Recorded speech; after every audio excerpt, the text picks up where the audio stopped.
नमस्कार, शाम के 7 बजने को है। देश के सबसे विश्वसनीय और नंबर 1 शो शंखनाद में आप सभी का स्वागत है। मैं हूं आपके साथ चित्रा त्रिपाठी। यूपी में हर पार्टी ने दूसरे फेज के लिए पूरा जोर लगा दिया है, ताकत लगा दी है। सियासी गलियों से नेताओं की आवाज बुलंद हो रही है। क्या है यूपी में पहले फेज के मतदान के बाद पार्टी की आगे की रणनीति? यूपी के दो सबसे बड़े योद्धाओं से बात करेंगे। सीएम योगी आदित्यनाथ और पूर्व मुख्यमंत्री अखिलेश यादव से जानेंगे आखिर आगे कैसे होने वाली है यूपी की लड़ाई। लेकिन शंखनाद की शुरुआत उन्नाव से आई दर्दनाक खबर के साथ। उन्नाव की सियासत एक बार फिर से महिला अत्याचार से कलंकित हुई है। पूर्व मंत्री के बेटे पर संगीन आरोप लगे हैं, जिसने लखनऊ से लेकर दिल्ली तक सियासी तापमान को बढ़ा दिया है।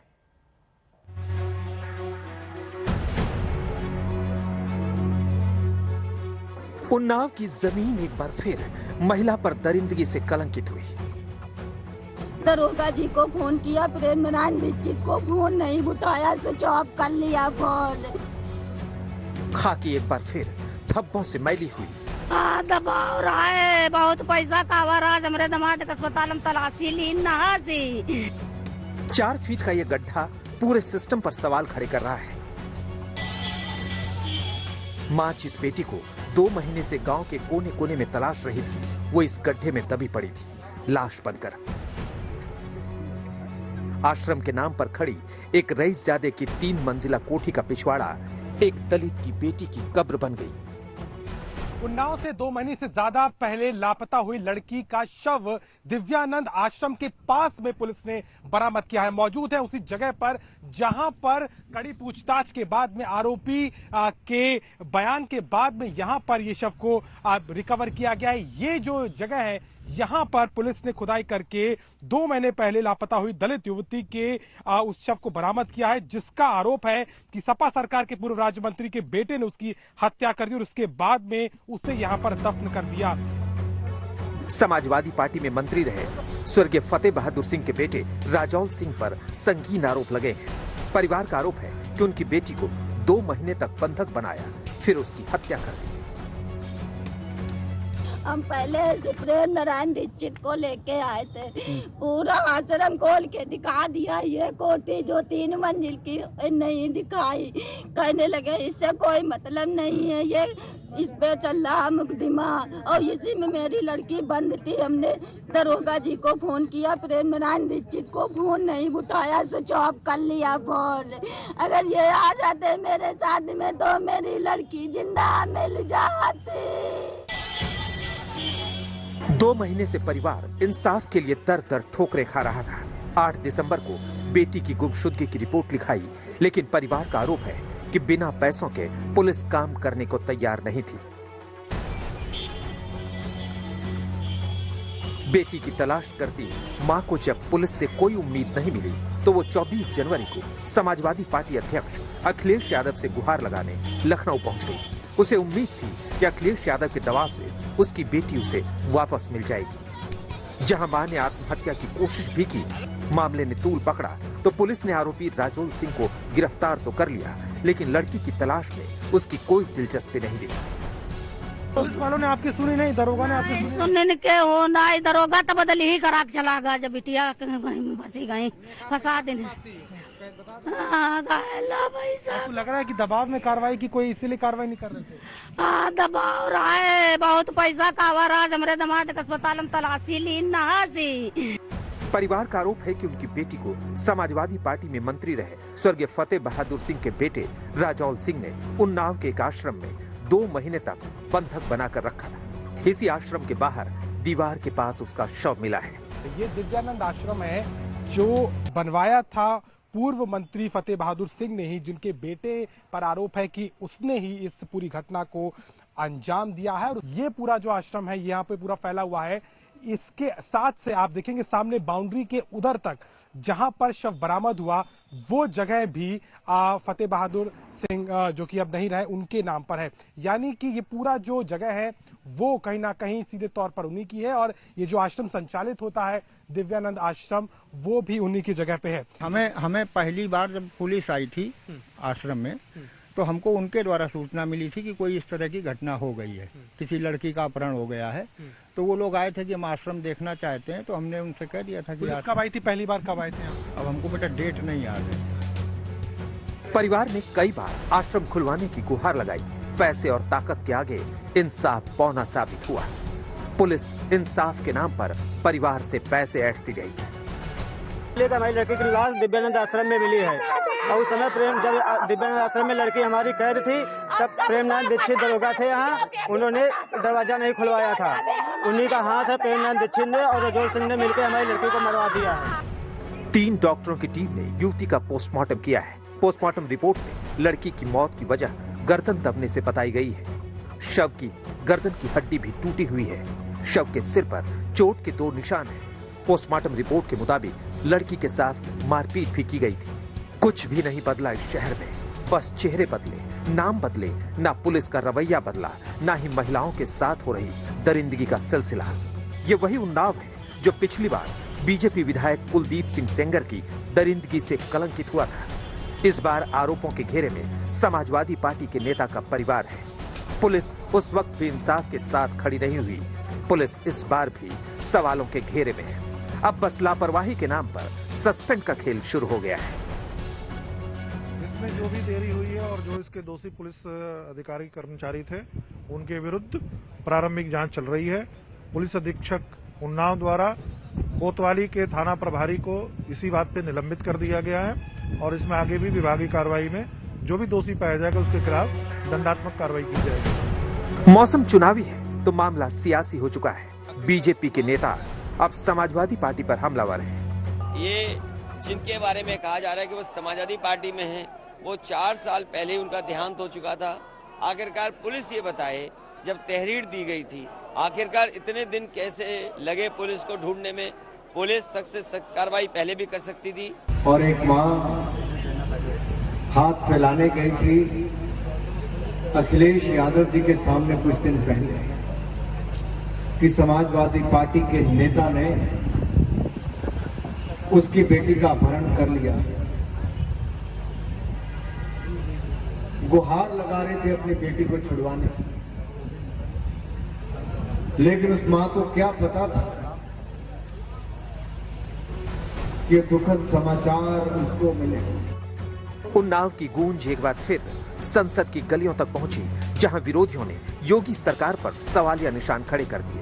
इस पूरे मामले की जांच करा के जो लोग इसमें दोषी हैं उनके खिलाफ कार्रवाई होनी चाहिए। वो सपा से है, भाजपा से है, बसपा से है, कांग्रेस से, ये मैटर नहीं करता। आदित्यनाथ जी का राज है, भारतीय जनता पार्टी का शासन है, कानून व्यवस्था बद से बदतर है उनके राज में। आए दिन ऐसी घटनाएं हो रही है, तो क्यों हो रही है, ये बड़ा सवाल है। इसमें सपा का कोई नेता हो, नेता का कोई परिवार का सदस्य हो, उसका बेटा हो और इस प्रकार का वह अपराध करे और अपराध करने के बाद और अगर उसकी माँ आकर के आपके सामने गिड़गिड़ाए तो आप उसे अपनी सिक्योरिटी के माध्यम से दूर करवा दो, यह उत्तर प्रदेश की जनता बर्दाश्त नहीं कर सकती। नई सपा नहीं, ये वही सपा है जो समाजवादी पार्टी के गुंडे अपराध करते थे और उनका संरक्षण किया जाता था। जिस ढंग से उन्होंने चुनाव से पहले नारा दिया था, नई सपा है, नई हवा है, ये पूरी तरह से मैं कह सकता हूँ वही सपा है, फिर से सपा है। समाजवादी पार्टी ने जो सूची जारी की, गुंडे, माफिया, बलात्कारी, जमीन दुकान पर कब्जा करने वाले लोग, मनी लॉन्ड्रिंग के आरोपी, और इस घटना ने तो बहुत ही शर्मसार किया है पूरे प्रदेश को और इसमें कड़ी कार्रवाई होगी, हम किसी को बख्शेंगे नहीं। एक बार फिर यूपी में खाकी पर धब्बे लगे हैं। आखिर कब तक सिस्टम का शिकार होंगी बेटियां? आखिर कब तक परिवार इंसाफ के लिए गुहार लगाता रहेगा? आखिर कब तक ताकतवर लोग कानून को ठेंगा दिखाएंगे? परिवार को इंसाफ चाहिए इस सिस्टम से जिसने उनकी बेटी को छीन लिया। उन्नाव से विशाल सिंह चौहान, रंजय सिंह और अभिषेक मिश्रा के साथ आज तक ब्यूरो। यूपी में पहले फेज के चुनाव के बाद आज प्रधानमंत्री नरेंद्र मोदी ने एक बार फिर ताबड़तोड़ रैलियां की, जहां वो यूपी के कासगंज में गरजे। पहले फेज के मतदान को लेकर विरोधियों पर जमकर तंज कसा। कल दोपहर के बाद उन नेताओं के जितने इंटरव्यू आए हैं उनका चेहरा ऐसा लटका हुआ है। अब वो खुलकर के परिवार की बात करने लग गए। योगी जी, आपने क्या हाल कर दिया इन लोगों का।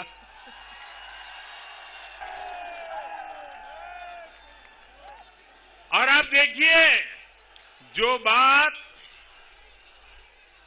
आप देखिए, ये बात जो गौर परिवारवादी लोग हैं उनको भी पता चल गई है कि नैया डूब चुकी है। इसलिए उन्होंने अभी से ही ईवीएम पर, चुनाव आयोग पर सवाल उठाना शुरू कर दिया है। आपको मालूम है ना, जैसे क्रिकेट में क्या होता है, वो बॉलर बॉल फेंकता है, जब विकेट मिलती नहीं है तो बॉल वहां पहुंचने से पहले ही चिल्लाता है एम्पायर के सामने देख के, आउट आउट आउट। और फिर नहीं होता है तो एम्पायर पे गुस्सा करता है, एम्पायर के सामने पैर पछाड़ता है। देखा है ना आपने? इस चुनाव के पहले चरण के बाद ये लोग उसी प्रकार का भाषा, वातावरण, अब ईवीएम को दोष दो।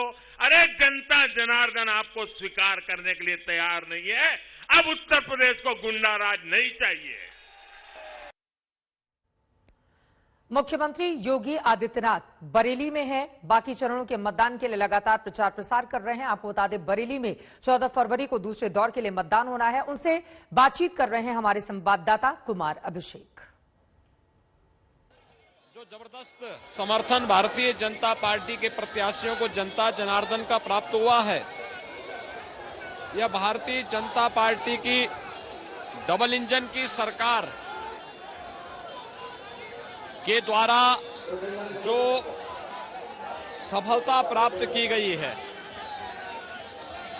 ये उसका परिणाम है। खासतौर पर सुरक्षा और कानून व्यवस्था के मुद्दे पर, विकास के मुद्दे पर, सुशासन और गरीब कल्याणकारी योजनाओं के मुद्दे पर और आस्था के सम्मान के मुद्दे पर। और ये अभूतपूर्व सफलता इस बात को प्रदर्शित करती है कि भारतीय जनता पार्टी ने जो कहा सो करके दिखाया। और कल पहले चरण के मतदान में अपार जन समर्थन इस बात का उदाहरण दे रहा। मुख्यमंत्री जी, विपक्ष ने कहा है कि इस बार उनको बहुत भारी समर्थन मिला है, अखिलेश यादव ने कहा और जयंत चौधरी ने कहा। आपको लगता है कि इस बार कॉम्बिनेशन जो था, समीकरण, वो कहीं टूटा है? जो जाट या फिर मुस्लिम कॉम्बिनेशन है वो साथ गया है? देखिए, ये हर व्यक्ति जानता है कि इन्होंने महागठबंधन 2019 में बनाया था, लेकिन 2019 के बाद, 2019 से पहले 2017 में भी दो लड़कों की जोड़ी आई थी। 19 में इन्होंने महागठबंधन बनाया, जनता ने इन्हें 14 में ठुकराया, 19 में ठुकराया, 17 में फ्लॉप किया, 22 में फिर ये दो लड़कों की जोड़ी गुमराह करने के लिए आई थी। लेकिन जनता को आप बेवकूफ नहीं बना सकते। जनता जनार्दन पूरी तरह सजग है और इनके बहकावे में नहीं आने वाली है।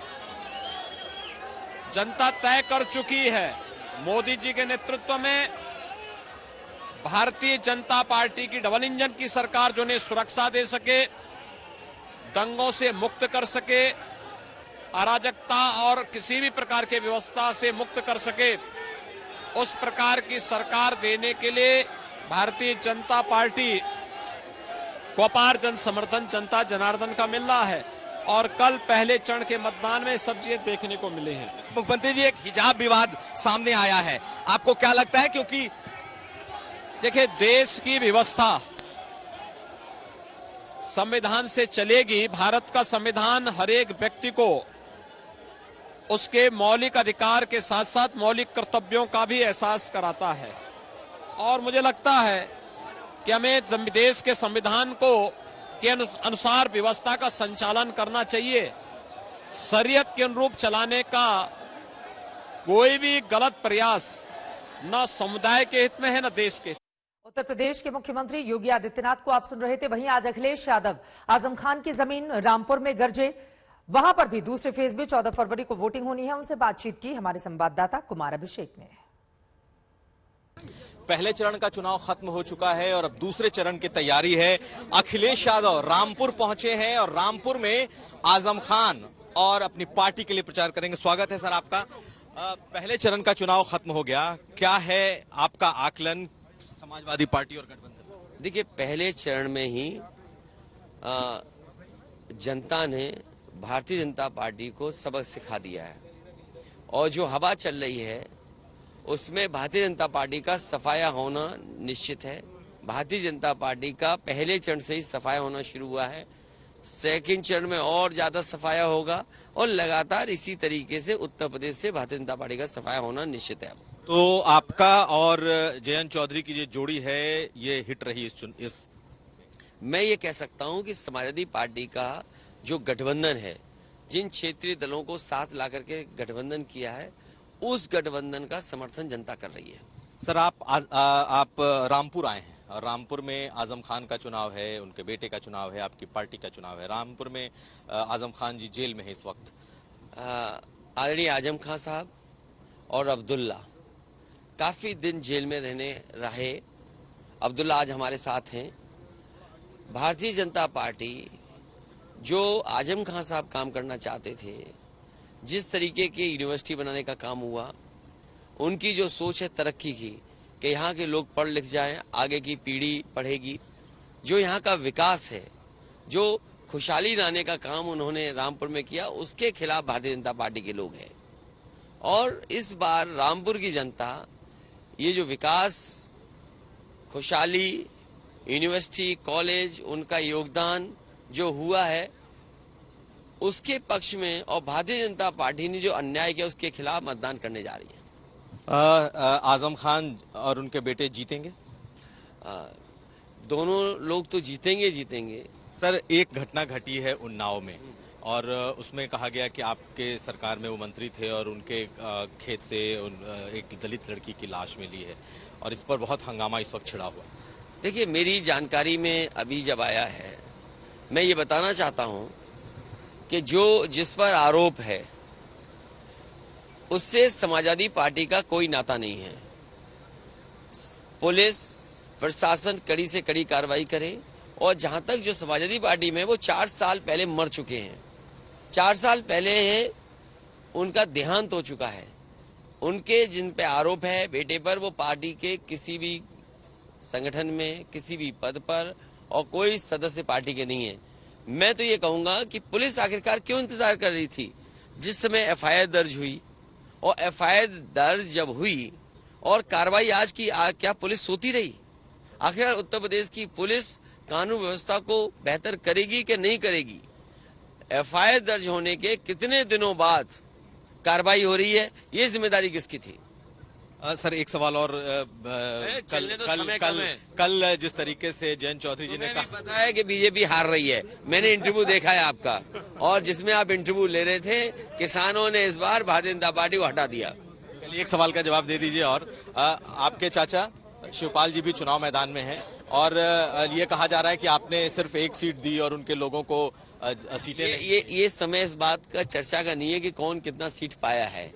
और समाजवादी पार्टी ने कोशिश की है कि उनको प्रत्याशी बनाएं जिनको जीत हासिल हो सके और इस बार बड़े पैमाने पे जीत होने जा रही है। एक आखिरी सवाल, हिजाब कंट्रोवर्सी आप देख रहे हैं देश में, कर्नाटक का निकल करके इस वक्त सामने आया है, इसको किस तरीके से आप देखते हैं? क्योंकि ये मामला कोर्ट में भी हमारे लिए चिंता की विषय आज ये है कि रामपुर का विकास रुक गया। रामपुर में इतनी ऐतिहासिक यूनिवर्सिटी बनी, उसका काम रोक दिया। जो आदरणीय आजम खान साहब की तरक्की की सोच थी, उसके सोच के खिलाफ ये काम कर रहे हैं। मुख्यमंत्री जी की वो यूनिवर्सिटी ठीक है अगर कैबिनेट से कोई डिसीजन लिया हो, लेकिन यहाँ पर रामपुर की यूनिवर्सिटी ने कानून गलत अपनाया। क्या मुख्यमंत्री जी ने वेटलैंड एरिया को नई यूनिवर्सिटी के दायरे में लेके आने का काम किया है? किसी मुख्यमंत्री ने इतना मुआवजा नहीं लिया होगा। क्या उत्तर प्रदेश के बाबा मुख्यमंत्री जी ने मुआवजा उठाया कि नहीं उठाया गोरखपुर में? कोई नहीं बताना चाहता। मैं तो कहूंगा कि आप बताइए कि उन्होंने कितना मुआवजा उठाया है जमीन का। क्या आप बता पाएंगे? नहीं बताएंगे आप। बस यही चुनाव है। चलिए, तो यहाँ की यूनिवर्सिटी आपके सरकार आने के बाद दोबारा से, देखिए यूनिवर्सिटी नहीं, रामपुर का विकास, रामपुर की खुशहाली और जो काम रुके पड़े हैं विकास के, पढ़ाई के या बिजली को लेकर के, ये तमाम चीजें लोगों को आगे बढ़ाने का काम करेंगे। आज उडुपी में हिजाब को लेकर जारी टेंशन के बीच पैरामिलिट्री फोर्स ने फ्लैग मार्च किया है। ये फ्लैग मार्च इलाके में लॉ एंड ऑर्डर को मेंटेन करने के लिए किया गया, क्योंकि लगातार हिजाब को लेकर यहां टेंशन बनी हुई है। हाईकोर्ट ने सोमवार को अगली सुनवाई तक स्कूल में हिजाब पर रोक जारी रखने की बात कही है। वहीं आज सुप्रीम कोर्ट ने भी मामले में दखल से इनकार किया है। कोर्ट ने कहा है कि अभी हाईकोर्ट को सुनवाई करने दिया जाए। सुप्रीम कोर्ट सभी नागरिकों के मौलिक अधिकारों के संरक्षण के लिए बैठे हुए हैं। उचित समय आने पर इस पूरे मामले में सुनवाई होगी।